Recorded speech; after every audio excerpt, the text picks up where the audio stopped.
This is tea time, yeah. Making a difference, one cup at a time. Yeah, this is tea time, yeah. Making a difference, one cup at a time. So be sure to grab your tea, grab a seat, and tune in to Miss Liz. Tea time. Making a difference, one cup at a time. Tea time, yeah. Tea time.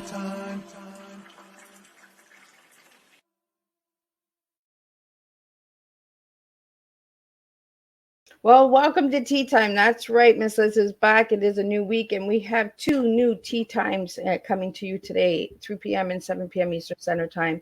If you guys haven't gone over to Miss Liz's YouTube channel, please go over there, subscribe to the channel, ring that little doorbell, and you can watch these tea times at any time in your home, in your office, while you're driving. You can listen to these tea times at your own pace.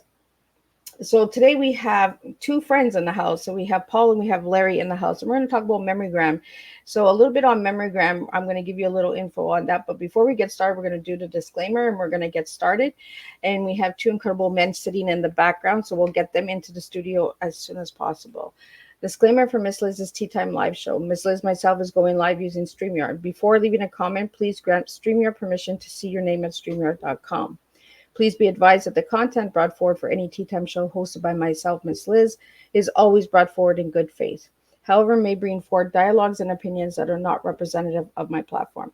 The facts and information are perceived to be accurate at the giving time of airing. All Tea Time guests and audience participants are responsible for using their good judgment and taking any action that may relate to the discussion. The content brought forward may include discussions for some where they may be emotionally at risk.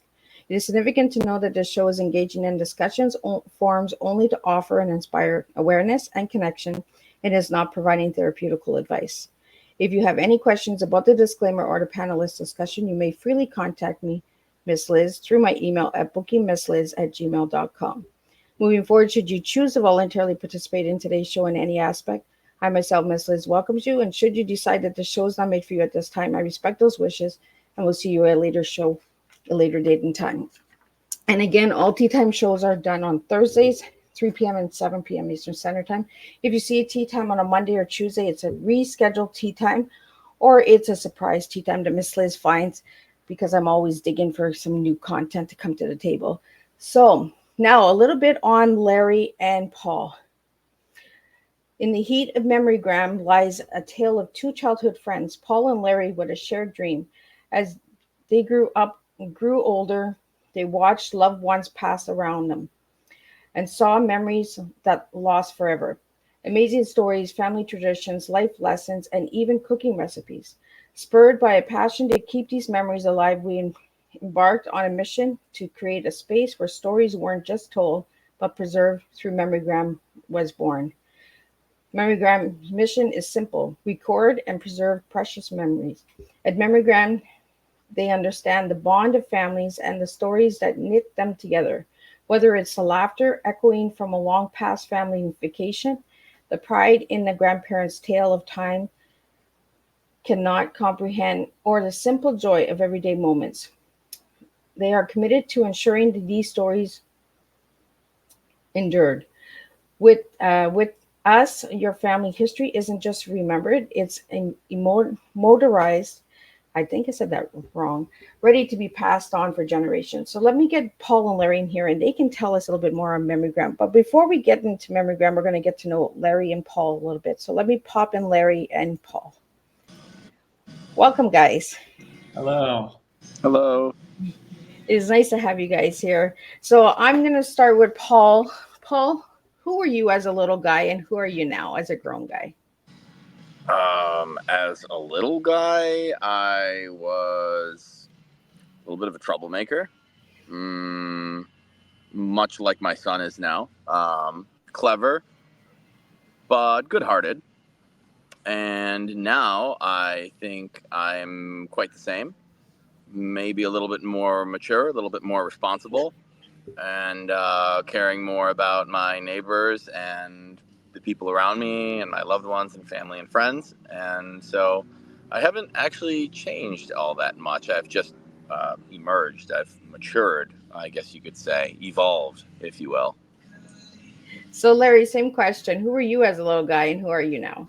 Who was I as a little guy? I was a curious young fellow, not as much as a troublemaker as Paul, but I spent a fair share of time with him. Paul and I actually grew up blocks away from each other. We were in Cub Scouts together and Boy Scouts. And we went through our educational journey together through college. And now who I am as a grown man, I'm a man with a child, still very curious. Just my curiosity is shifted a little bit from just everyday things more so to business and the e-commerce space, and continuing that curiosity and energy as long as I can. So you guys grew up as childhood friends, correct? Yes. So growing up, have you guys made some memories that you have put together in your platform? Yeah, we've definitely made a lot of memories together. Like Larry said, we grew up quite close to each other physically and I guess spiritually in some sense as well. I was friends with he and his brother, and we did Cub Scouts together. We were at each other's homes very often. We also went to university together, so we were in the same school as each other from I guess the first school we went to, our elementary school, all the way through university. And so, yeah, a lot of shared memories, I would say, throughout our time. So we have a question here for you guys. How did Memorygram start and when did it start? You want to take that one there? Yeah, so the background on it is Paul approached me, I think, in the early part of 2021. I was planning a wedding, probably my third wedding date due to COVID, and discussed an idea with me on a vision. So initially, we were going to launch with a product. We didn't want to raise money from investors. We were going to bootstrap it and be fully owned. So we wanted to go on a multi-phased approach to launch with a singular product, generate as much capital as we could from that product, and then continue on with the greater journey. And part two of our greater vision / journey would be the medallions that we'll discuss today. So everything kind of boiled up in 2021. With my background in digital marketing and e-commerce and Paul's background in application development, it was a good partnership. And, it's been 2.5 years, but it feels like a lot longer, to be honest. Well, the years, sometimes they seem long, right? And then when you look back, it seems so short. It's amazing how time varies for different things, right? Yeah. And memories is one of them. Holding on to those precious memories. So, Paul, what vision did you have for Memorygram when Larry came to you about this? Oh, well, it's interesting. See, I lost my sister when I was 20, and so I'm 40 now. And something I had noticed is that she died sort of just before, not long before everybody started having cameras in their hands, and how it's very difficult sometimes to have the memories of people who have passed on, particularly if they passed on before everybody had a cell phone in their hand, everybody had videos, everybody had cameras. And then I was thinking about the fact that a lot of people still to this day don't take many pictures, don't take many videos. They have their stories to tell, but they don't necessarily get told. So how do we make it easier for people to tell these stories? If you have a lot of money, you can hire a ghostwriter to write a memoir for you or something like this. But a lot of people who have very great stories can't do this. So we thought maybe we can solve this with software. And so this is how the idea began, I guess you would say. And just to piggyback off Paul's comment, when it comes to a ghostwriter and you're telling your own story, you want to tell it like you're telling a movie. You may embellish, you may stay focused on one specific theme of the entire book, but our software evokes questions that are curiosity questions, responses that are not something you would typically think about in the course of writing your own autobiography. Call that like your favorite music festival that you went to, your favorite moment that you had there. When you're writing your own autobiography, you're telling life lessons, you're telling other things, but you're not focusing on singular events that were impactful on your life. Mm-hmm. So, guys, this is a software program, correct? Yeah, it's a software program that results in a physical book.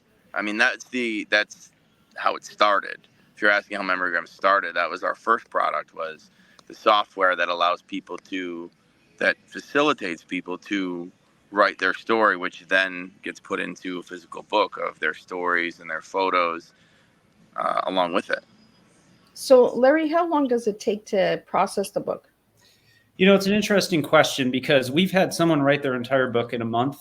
Typically, the time to write a book is 7 to 9 months, but I will say we do have a lot of customers who are unfortunately finding out that they have a terminal illness. They don't have much time left. They need to write everything down as quickly as they can so they can pass those stories on to 3 generations down and further.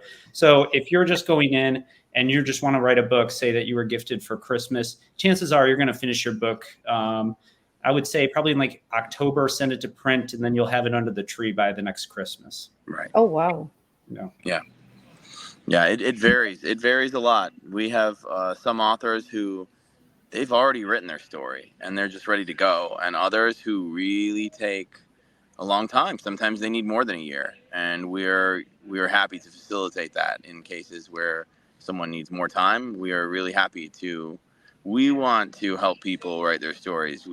Anytime someone is not able to continue to finish writing their story, we view it as like almost like a failure on our part to facilitate it for them. So we really work hard, both in how we think about the product, how we build the product, but also how we handle things like customer support and customer outreach.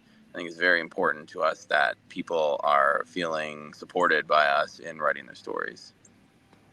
So, what is the size of the book? Is it like a couple hundred pages? How's the format of the book?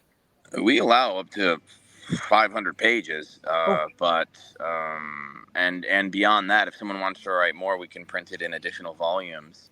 But it's usually minimum 50 pages or so. So you have done the additional copies, The volumes situation. the volumes. Oh yeah. We have printed multi-volume books for people who. I mean, we had one customer recently who had 1,200 pages in her story, and we obviously printed that in multiple volumes for her. So she was very excited, had a lot to say. So how does the book start? Does it start from childhood to adulthood? Like how's the layout for the book? It's actually a good question because our questions are submitted. You can do one of two things. You can pick all your questions, or if you don't do anything, we will send you just random questions. And those questions are pretty broad to everyone. Not everyone went to college, not everyone got married, so we kind of exclude those questions on the broader sense. But we also invite people to write their own questions, such as tell me about the 1999 family reunion and what happened.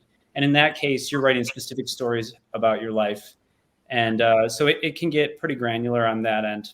Mm-hmm. And we also allow, we don't want to necessarily force people into starting at the chronological beginning. So the way we set it up is they have the ability to move around where different chapters are in the book. And the reason we do that is if you think about a lot of the memoirs that get put out of like famous people, for example, let's take like Bob Iger from Disney. The first chapter in Bob Iger's memoir is not when Bob Iger was born. It was a critical and pinnacle moment in his career as the CEO of Disney. It was when he opened Shanghai Disneyland, because this was like sort of the moment. Obviously, it wasn't the beginning of his life, but it was a moment that sort of everything led up to. Like he viewed this as the absolute pinnacle of his purpose in the world. Same with Arnold Schwarzenegger's memoir, same deal. So I think in a lot of cases, we assume that people's memoirs will start at, I was born, I grew up, I was a child, I became a man. But that's not necessarily how people lay out their memoirs. So we want to give people that flexibility in our software. Yeah, and also when you go to print your book, you have the ability to rearrange all your questions and answers. like I was talking about earlier, if it takes you 10 months to write a book, you don't know where to start. And the main goal of this process is just to make it easy to write your life story. And if you want to take 10 months to do it and do it leisurely and not make it feel like homework, we just make it easy and then to rearrange and process and have the book read in your preferred way. So we have a question here for you, Larry and Paul. Are you guys the editors of the books, or do you have an editing team? So we have a team that actually proofreads the book and edits it to make sure that before print it is as the users want, and to make sure that it looks good before going to print. And we usually do that upon request. One of the big missions of our company is just not to invade people's privacy. You enter your stories. You don't want us looking at it. Your book's ready for print. No problem. Like we won't go ahead and proofread for you if you don't want to. So some books are the raw content. Yes. It is the choice of the author. If they want us to take a very hands-off approach, we can do that. The software is good enough that it will formulate the book with the photos and everything in it. If they want us to have and we've had very, very hands-on approaches where people submit a laundry list of requests of different formatting and things, and we have been very happy to facilitate that to make sure that people are happy with the end result. So we have another question here. The layout for the cover of the book, do you guys select that, or does the client select that? So we have a number of covers that our users can choose from, and that list is growing all the time. Right now, we are at 8 different covers, but we're in the process of adding many, many more. And what it is they can add their photo or not if they want. If they just want the cover design with no photo on the cover, they can have that. But if they want to add a photo to the cover of their loved one, of the author, of whatever they want. Some people add a photo of something that upon first viewing is maybe like a flower, and it's just like their like prized flower or something like that. All sorts of things. So they can add a photo to the cover, and they're able to customize the words on the cover as well, and on the spine as well. So we have another question for you guys. Have either of you done a book for a family member? Yes, actually, my mother has done one. My uncle has done one. My wife's aunt did one. So it's a situation where we really wanted to make sure it was good and worked, because people who are very close to us in our lives are using it and writing their story on it, and it would be super embarrassing if that didn't work out well. So we as Paul Graham would say, we dog fooded our own software. Well, that's always nice to hear. Larry, has anybody in your family, or have you done one for yourself? Yes, I have a family member working on it now, and I'm trying to convince my mother-in-law too. The problem is she wants to write it in Vietnamese, and I keep telling her it's totally fine. You can type your stories in Vietnamese. I will show you the way. So we're working on her right now. Oh, that's cool. It's always nice when you have family supporting, right? And when they dip in it and they say, let me try this, let me see how this works, right? Because it encourages others in the community to say, look at this family is supporting one another. Let's give it a try. So what has been the biggest outcome from starting this platform? I think the biggest outcome is we looked at this as a business initially, but we didn't understand the impact that we would have on some people's lives. And Paul gets a little bit more emotional about it than I do. I don't want to call you out, Paul. But yeah, during the holidays when the books go to print and people are unwrapping them under the tree and sending Paul photos and our customer service team, I mean, it feels like very good inside your.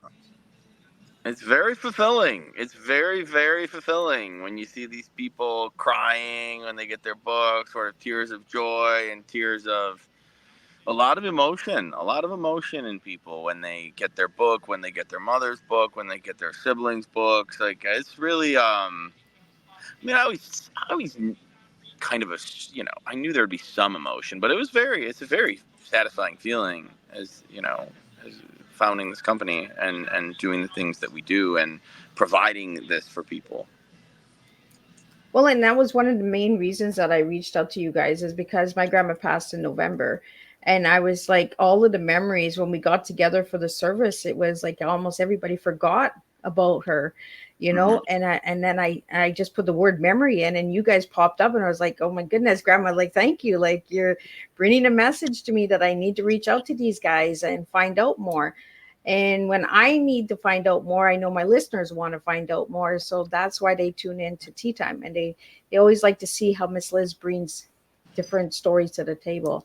Yeah. And you guys gave me an interesting cup of tea, because in this house we don't serve a beverage. We serve words and storytelling. And that's exactly what you guys do, is storytelling. You Mhm. know, the importance of keeping stories alive. You guys gave me treasured experiences and amplify. So I want to talk to both of you boys about you guys as individuals. Those three words, what do they mean to each and every one of you? I mean, I can start. You know, a lot of times in life, I'm in general, like, who are you? Who are you as a person? The experiences that happen to you shape you as a person. So the way that I act right now is a direct result of my own memories and how I view certain things. So those are my experiences. Some of them are treasured, some not so much. But you know, those who keep a good conscious throughout life focus on the positive, not the negative. So we amplify the positive experiences that we've had that drive us to be the best person that we can. Yeah, I think for me it's similar. I just recently turned 40, and as I was thinking about what that meant, I realized like I have changed a lot uh, since I was, over the years due to my experiences, like maybe not the core of my personality, but a lot of how I sort of see things has changed as a result of my experiences. And as you're like going through life, it's hard. It's not really possible to connect the dots going forward. But as you look back, it's a lot easier to connect the dots of how the things you went through led you to where you are today. And it makes me more appreciative of the experiences and the memories that I have. And, sometimes it is very surprising how certain things impact us that in the moment maybe didn't feel like that big of a deal, maybe didn't feel like this was a very special day. And you wake up one day and you're like, it's just a Tuesday. And then it may turn out to be one of the most important days of your life because of the things that happened in it. And I think that's what we mean when we talk about the treasured experiences being amplified, having a greater appreciation and a greater awareness of the things that happen in our life that shape our story. And I strongly agree. You know, the stories that keep us alive, that change our lives. And that's why I always start off each time with how you guys were as a child and who you are as adults, right? Because we do grow, we do mature, we do, like, we might have been that little rebel, like Paul, like you said, like when you were little, you know, and you grew up and you changed. Larry, you know, you said you were curious, and now you got the openness of, let's see if we can do this, like, you know. And you both said that you started this program as a business, but you finally seen that it was more of the impact that was really making the difference. And I think that's where a lot of businesses need to bring the heart in, right? Is seeing what impact you actually make, and that. So I want to get into the medallions, because you mentioned this at the beginning, Larry, the medallions. What is the medallions? Sure. So I actually have one here, unprompted. This medallion is of the original Larry, my grandfather, who's probably one of the biggest inspirations in my life, also an entrepreneur. So the medallion itself is personalized with first name, last name, year of birth, and year of passing. It's a aluminum medallion. It is very sturdy, weatherproof, and there's a unique QR code on there. So what this QR code does is we build. Oh, Paul's got one in front of him as well. What the QR code does is it links to what we call a virtual memorial. And you can think of that as like an obituary page that someone would have with a funeral home, but just with a lot better look and just much more prettier, as Paul made it. So it contains a bio of the person, photos, videos, and a tribute section where you can choose, you can have the profile restricted or public to have a visitor leave a message. So if I had this, on my home next to the urn, when visitors came and they saw Larry was there, they'd scan it and leave a message about a great memory they had together. So it comes with a stand, and it's meant for indoor and outdoor use. We find that I think about half of the people in this country this year who passed away are not going to be buried outside. So we wanted to make it nice enough to where you could put it inside, but also on a gravestone. So as it's weatherproof and metal, and we chose a specific type of aluminum that does not rust, we also send it out with this 3M adhesive, which if you apply it when it's dry, it'll stick all year round through the cold snow up north to the hot summer in Texas. So it's a very unique piece. It's a loving tribute to a family member, and it's just a really unique way to share treasured memories after someone's gone away and just honor their legacy. And it is all made and engraved in America. So I don't know that matters to people, but kind of matters to us. All of our products are made in the U.S., so it's very high quality, super high quality metal. So how did you come up with the idea of the heart?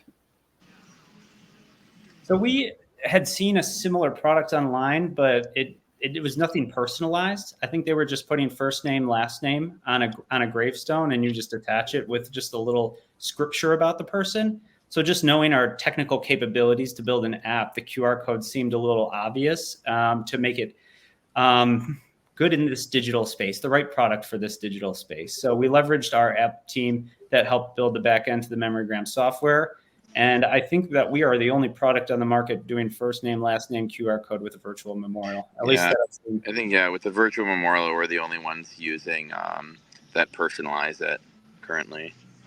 Yeah, so we launched that about 3 or 4 weeks ago. Paul can probably keep me more honest. And we've seen great traction with it. Luckily, we have already had a customer base and a brand that we could build off of. But I mentioned at the beginning that there is a larger vision here, and sharing memories doesn't just stop now. It goes into the afterlife. And just because someone passes away does not mean that they're forgotten. I recently lost someone close to me. That person's actions, that the experiences that we've had together have shaped the decisions that I make today. So we shall not forget those people. They're still with us, even though they're not here physically. So if you need a moment with someone that you miss, you can scan the medallion and just take a brief moment, walk down memory lane with them. Mm-hmm. So we have a really cool question here. Do you have to do the book and the medallion, or can you do them separately? They're totally separate products. And it's interesting because I feel like the idea of the book led to the idea of the medallion, because with the book, I think we saw a few cases where They didn't finish. like Larry was saying, that they weren't able to finish because they died in the middle of writing their book. And so we thought, like, gosh, what is a way that we can like help these people, like ease their suffering, like with what we know? And that's what led to the medallion, of this idea that it's not too late. With the book, sometimes if they passed, we would get to a point where, it feels like it's too late. Well, with this, now it's not too late to still honor their memory. So with the medallion, can all family members have one, or is it one per family? Like, how does that work? You can print as many as we need, as many as you want. If you want to have 10 of these, 20 of these with their name and their life and their QR on it, we can print as many as you need, and we can print more later if you turn out to want more. We have that ability. Same with the legacy book too. We do get a lot of people who finish, they place their order, they get their book, and then they weeks or months later, they request additional copies for future generations. Yep. So we have a question here. What is the cost of the medallions and the books? So the medallion itself right now for the first medallion is $99, and that includes a virtual memorial page. That is a one-time cost. There are no recurring fees. Currently, there are no recurring fees with anything in Memorygram, whether it be the legacy book or the medallion. And then each additional medallion is $50. So if you ordered 3, it would be $99 plus $50 times 2, so $199. Which is a decent price. And Larry, you mentioned something like, there's a lot of people that are not getting buried anymore. They're doing releases, they're putting their ashes into glass blowing, tree bulbs. There's so many different ways of releasing our loved ones, right? Yeah, my mother's probably going to criticize me for saying this, but she loves our pool in the backyard, and she wants to get put through the pool filter. Harash. So where do you stick these medallions when somebody wants to have these different layaways, like, you know? Anywhere you want. Yeah. Our adhesive is super strong, super strong. And so people don't just put it on gravestones, people put it on all sorts of memorials. We have one where someone had a little statue on a bench built for their child, and it adheres to that. And it also comes with a stand. So when we ship it with a super powerful adhesive, but also with a stand. So you can put it up on the stand if you want to put it maybe next to their urn or something on the mantle in the home. And also, it doesn't necessarily need to be at a memorial. Like, you can have it at your desk just as a reminder. So Yeah. it looks great wherever, and just anywhere in the house and somewhere you can quickly scan and have a moment with your loved one. Mm-hmm. I think it's different, and it really another way of saying you're still with me, right? Mm-hmm. Yeah. So I noticed, Larry, yours had your name on it. So what happens if somebody QR codes that name? Like, Oh, that's my grandfather, the original Larry. So okay. yeah, he was the first medallion built. And yes, just a big inspiration in my life. So if that medallion is scanned, and actually if you go to our website and you click the medallions, you can actually click on, go to the Memorygram medallion section, click on the medallion, you can view a sample profile. And I think my grandpa's medallion's featured on there. So if you scanned it with your phone, it would take you to his profile. Oh, well, that's really cool. Yeah. So, and what's the time frame for the medallions if you'd order them? So average production time is between 1 and 3 days. We'll ship domestically from Texas. So it'll get to you in, I don't know, 2 to 4 days. And if there's a situation where we need to rush order, if there's a funeral or something like that where they want to feature it, we can facilitate that too. And we actually recently had a funeral in Hawaii where we got the medallion to them in time, where someone, when they walked into the ceremony, they could scan the medallion and leave a nice message. Instead of passing around all those printed out stories of the life, they just scan the medallion and then they can kind of see everything on their phone and leave a message. Oh, that's really cool. I really like that. I want to get into, you guys also have the power of storytelling. Let's get into storytelling. What does it mean for you guys? The power of storytelling. I mean, I feel like this is how humans forever convey information most effectively, is through storytelling. And we think of our lives in a story. We naturally, our brains want to apply sort of a congruence to the universe. It wants to apply sort of rationality and an order and a meaning. And the way that this comes out is in the form of a story. So I think when I think of stories, I think of this is how people learn. This is how people memorialize. This is how people communicate. I think it's very central to who we are as a species. And we all have stories, right?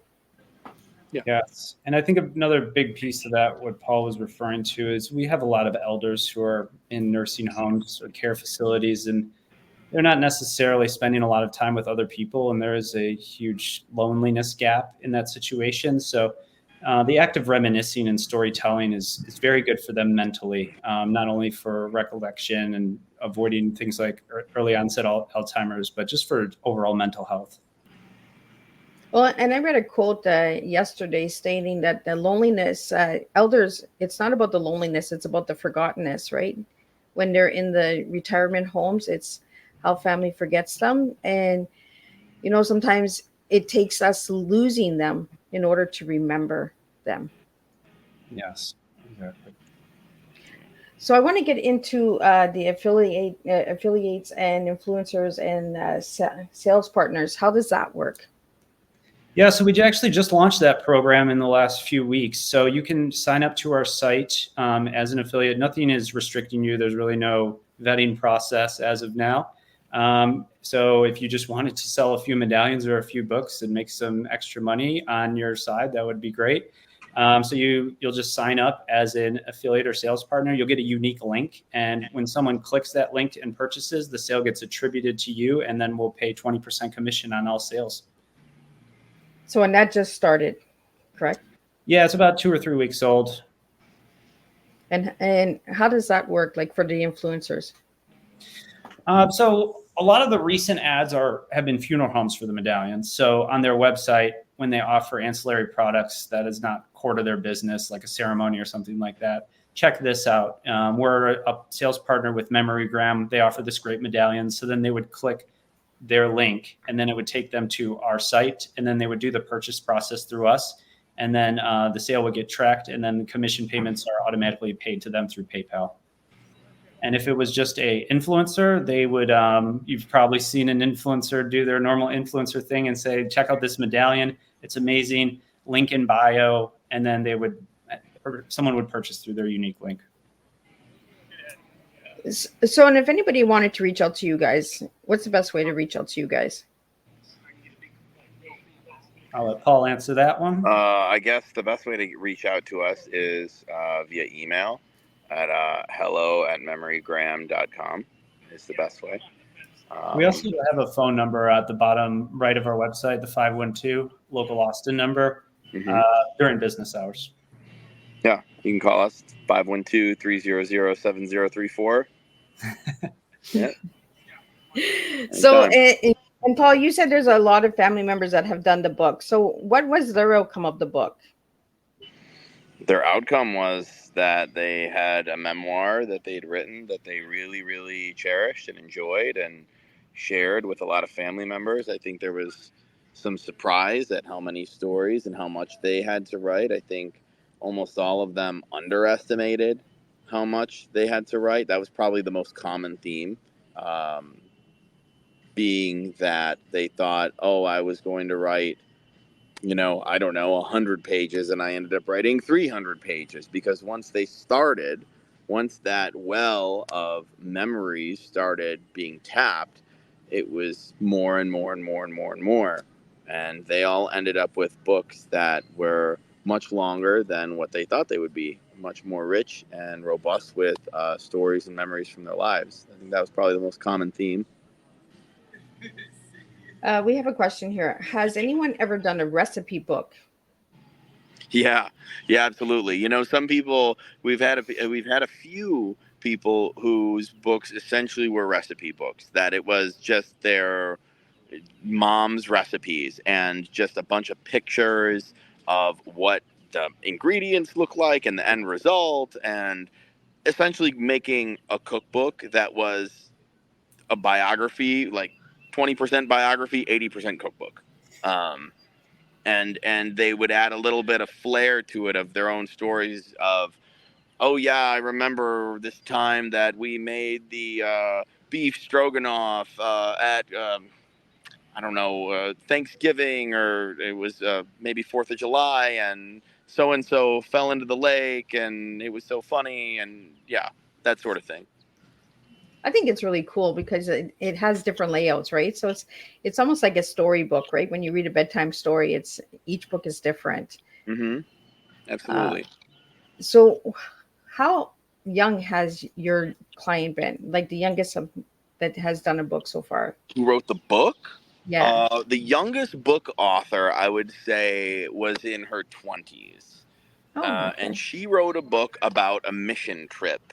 She did a mission trip to somewhere in Asia, and her book was specifically about her memories from her travels and her experiences on her mission trip in Asia. It was, I guess you could call it a memoir, but really it was just a very robust detailing of a section of her still pretty young life. I mean, she couldn't have been more than 26 years old having written this book. So it's certainly not limited to people who are at the end of the road, so to say. I think it's nice that there's a different range of ages that write these books, right? Because you don't have to be in your 50s and 60s to write this book, right? You can be as young as 20. Have you ever thought of reaching out to children to do this in like a school project? Interesting. Well, we've been on like the 40 plus range so far, and then now we're in the afterlife. But of the grander vision, we're going to start to work our way down the age with some other products. But we haven't approached any children's yet. We've had some conversations about it, Paul. Yeah. It's something that I guess you could say is on our product roadmap.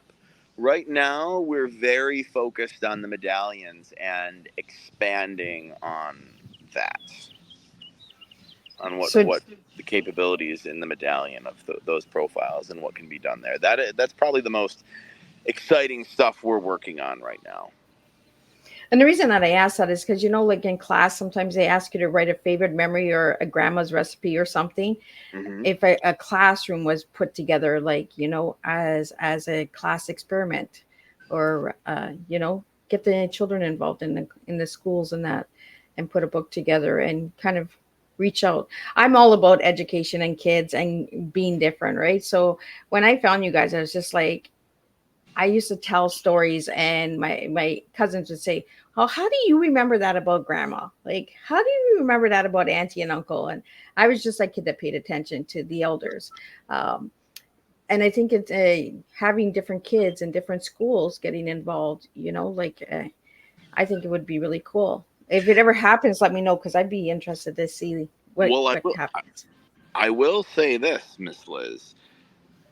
Group storytelling is something Oh, that's very interesting to us, and it will not be long before our product is much more geared towards not just allowing individual stories. Yes, that will continue to be, that will always be a core of what we do, but allowing and facilitating for group projects is something that is coming quite soon, I would say.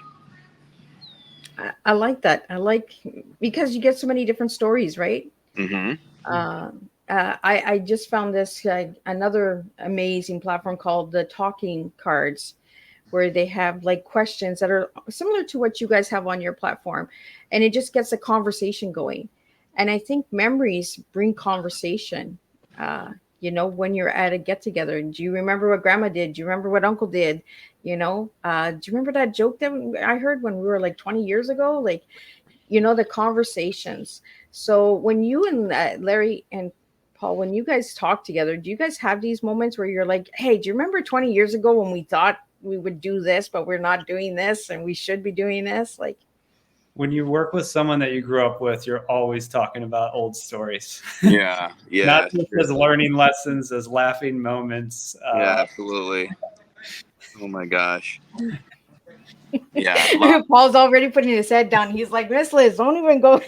no, it's funny. It's just funny because like we'll just have like inside jokes that will come up randomly that are, this is 20 years old, or much or longer. 20 years ago we were 20.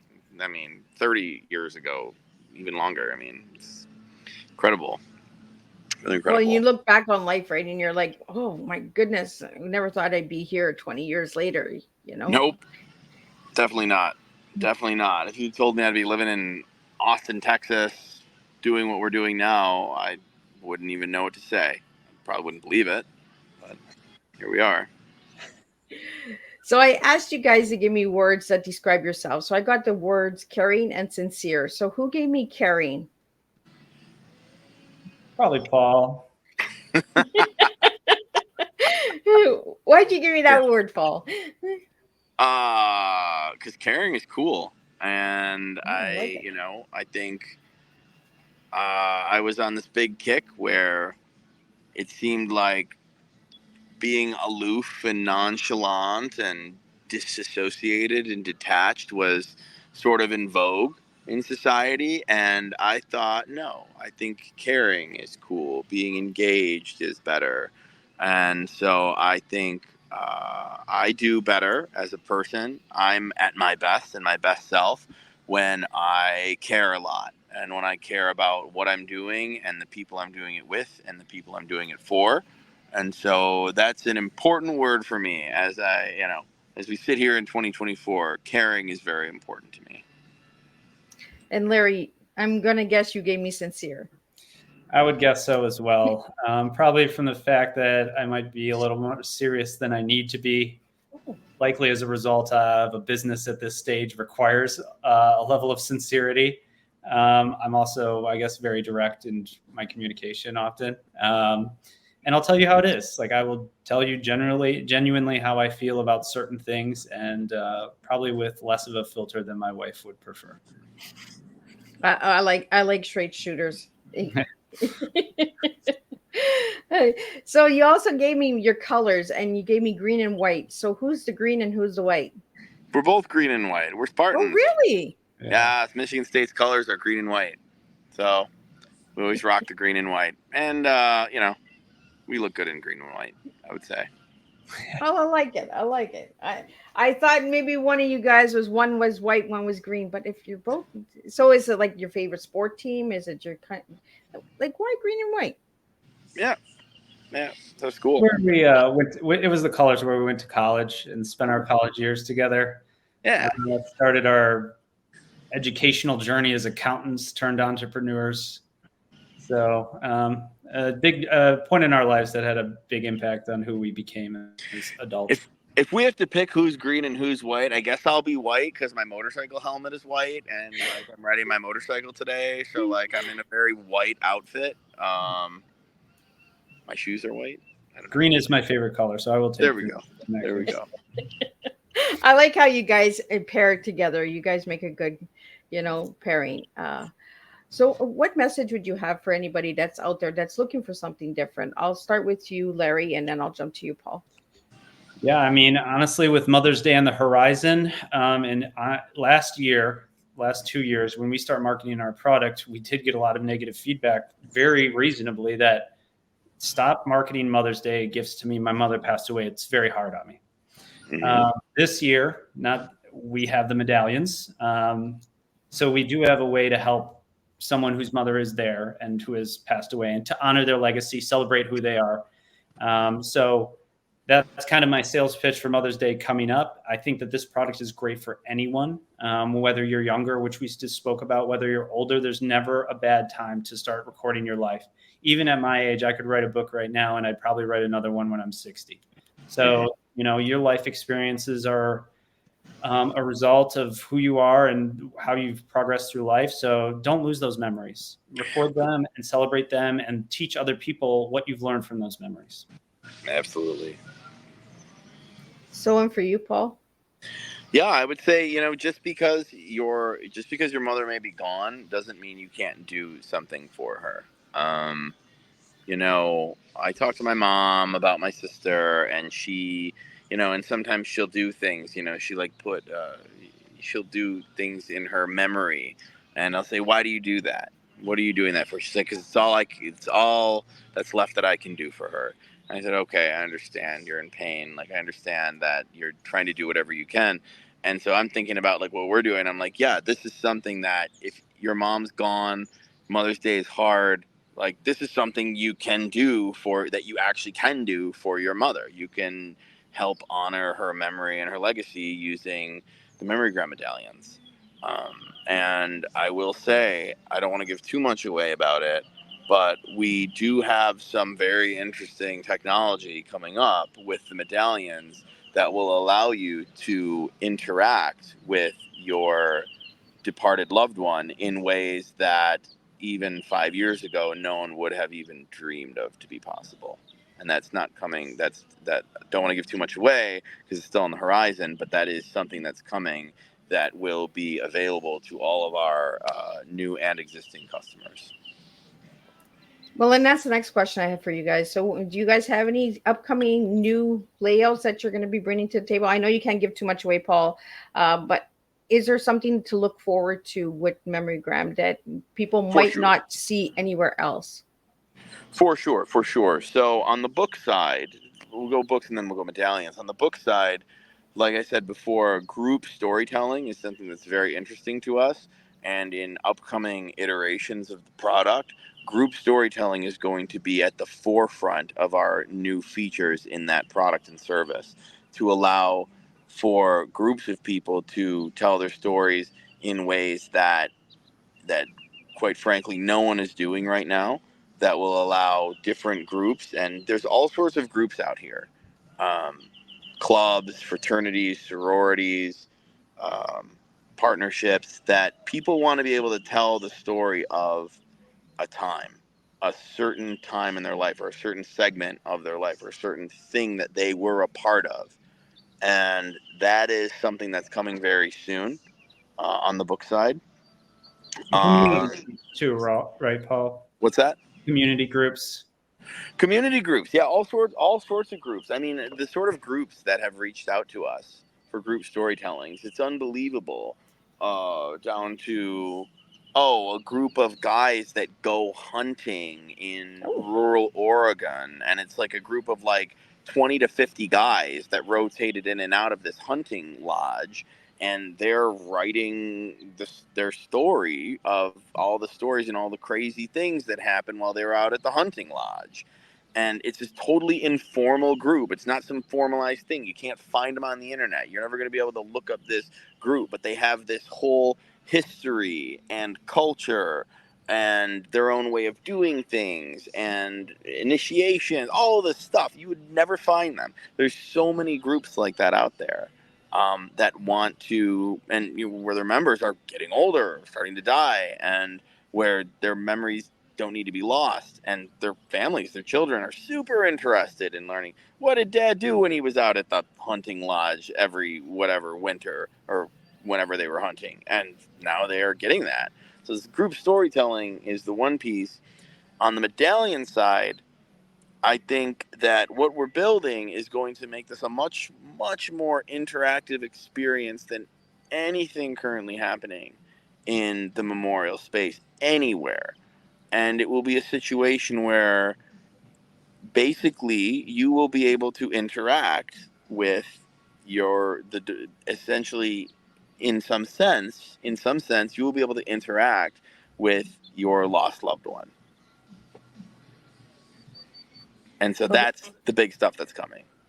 I think it's really cool, and I think I bless my grandma's soul that, that I just put the word in memory and I found you guys. Like, I think it's really a blessing from her on the other side.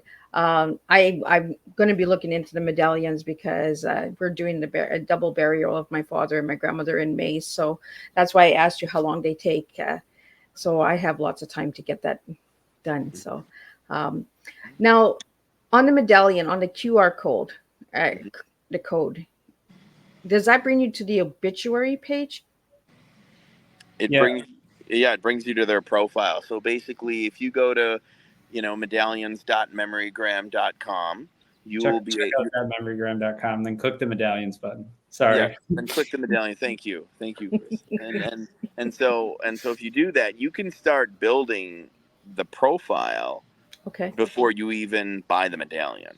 So you can start building their profile, and the QR code will go to that profile, and it allows people who scan it to interact with that profile, to add a memory, to add a photo, to write a nice thought or a well wish or something like this.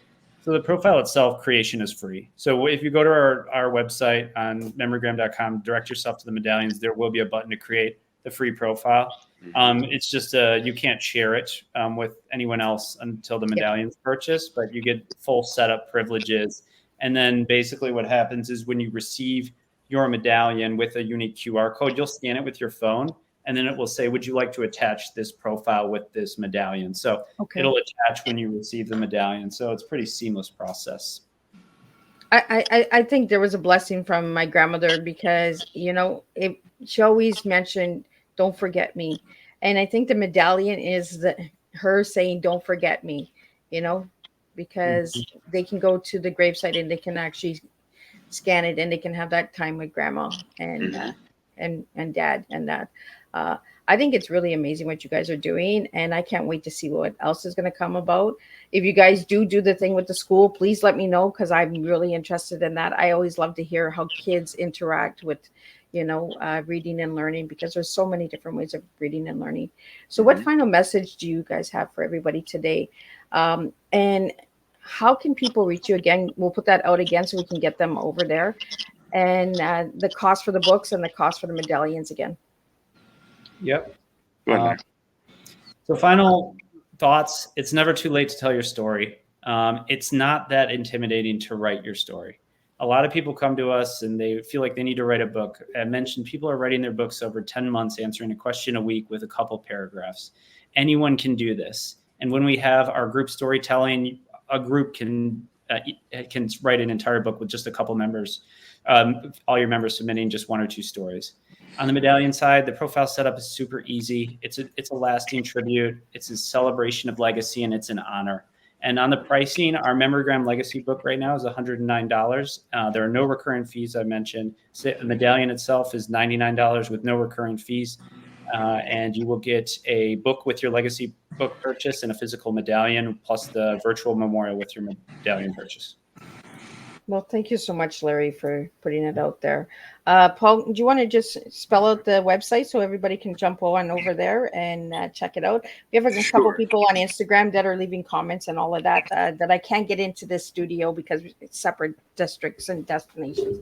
But they would like to know how to reach and connect with you. So it's first word is checkout, CHECKOUT that's MEMORYGRAM.com. Checkout.memorygram.com. Go there for the books, go there for the medallions, go there just to check out the page, whatever. We would love to have you, and we hope that you have us too. Well, I think it was a real pleasure meeting you guys. I know me and Larry, we had a couple jokes back and forth, through emails. I was like, is there a third person? He's like, no, it's so, there was a little bit of joking around. I really enjoyed getting to know you guys, and I hope we stay in contact, and please keep me updated.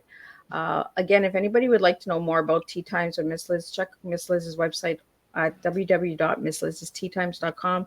You'll be able to see all of these podcasts there. Go under the podcast section. If you'd like to see all of the guests that have been on Tea Time, you can check out the Tea Time series. Miss Liz is 5 years into here, and there's over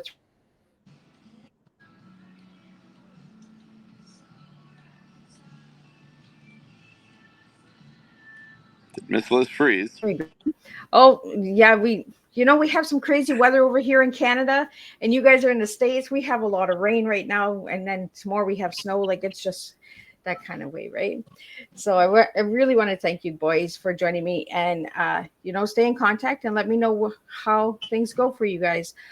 We will be back tonight at 7 p.m. Eastern Standard Time. We have Macy Markey joining us, and she's Bounce Don't Break, and we're going to be talking about women empowerment and a lot of good things, mental health, overcoming.